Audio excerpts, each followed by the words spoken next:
So now it's time for some difficult word meanings of chapter first. First part, chapter 1 are related to God. Okay?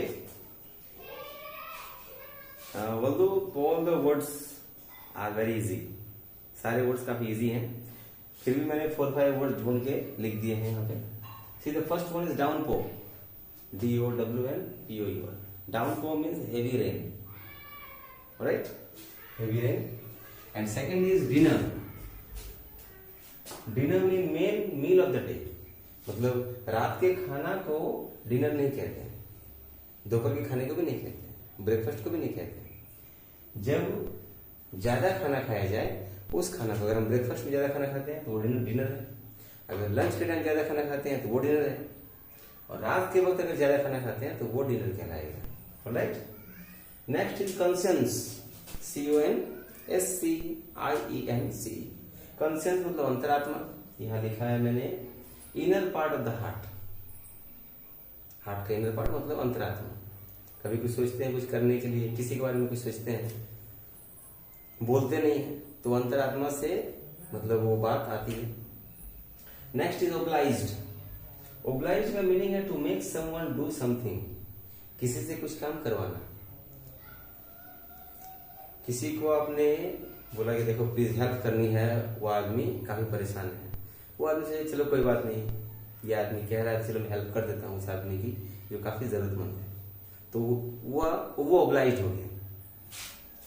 Next is amiable. Amiable means होता है friendly. Hindi में कहते हैं मिलनसार, लोगों से मिलजुल के रहता है, हंसमुख जो होता है, सभी के साथ अच्छी तरह से मिलता जुलता है. That person is called amiable. That child, that boy, that girl can be called amiable. अब करेंगे हम लोग कुछ क्वेश्चंस. ठीक है, जो इम्पोर्टेंट क्वेश्चन लग रहे हैं. ताकि मोस्ट इम्पोर्टेंट पार्ट ये होता है कि स्टोरी आपको समझनी चाहिए अच्छी तरह से. And I hope that you have understood the story so well. So we'll do now some questions. So now the questions. First question is, why did Lenko write 2 letters to God? Lenko ने 2 letters God को क्यों लिखा? Lenko wrote first letter to God because his crops were destroyed by the hailstones. Hailstones या hailstorm ये भी बोल सकते हैं. Hailstones या hailstorm. Lenko wrote the first letter to God because his crops were destroyed due to hailstones. And he needed money to survive. Survive करने के लिए, जीने के लिए पैसे चाहिए थे. Secondly, he needed money to sow the field again. Field को सो करने के लिए, बीज बोने के लिए, SOW, बीज बोने के लिए और पैसों की जरूरत थी उसे, घर चलाने के लिए पैसों की जरूरत थी. So he wrote the first letter. Lenko ने फर्स्ट लेटर लिखा है कि उसे 100 pesos चाहिए. ये लिखा कि I want 100 pesos. And he wrote the second letter because in the first letter, after writing the first letter, when he got the reply जब मिला, he got only 70 pesos. तो 70 pesos मिले. Though he had asked for 100 pesos. He thought that perhaps the post office employees had kept the remaining amount of money. 30 pesos उन post office employees ने रख लिया है. And when he wrote the second letter, he wrote that God, I want the remaining amount 30 pesos and please send me through other means. दूसरे जरिए भेजना, दूसरे जरिए से, not through the mail. Mail से मत भेजना, because the post office employees are a bunch of crooks. They have kept my 30 pesos. उन लोगों ने 30 pesos रख लिया. तो सेकंड लेटर लिखने के पीछे ये वजह थी. Now the next second number is, what made the postmaster reply the letter of Lencho. किस चीज ने पोस्टमास्टर साहब को मजबूर किया लेटर का रिप्लाई करने के लिए? किस चीज ने मजबूर किया? The postmaster replied the letter of Lanko, because when he saw the letter, that a letter was given written to God. Sorry, a letter was written to God.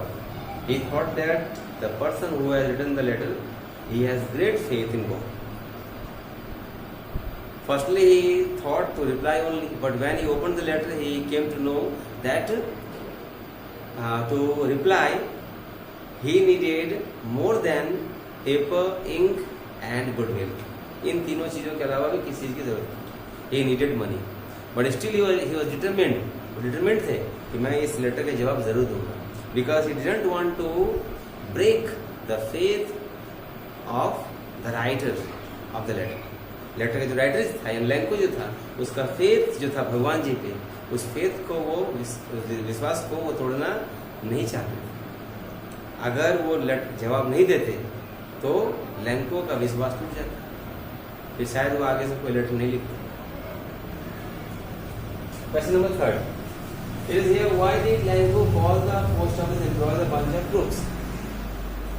Lanco ने पोस्ट ऑफिस एम्प्लॉयज को bunch of crooks क्यों बोला, धोखेबाज चोर क्यों बोला?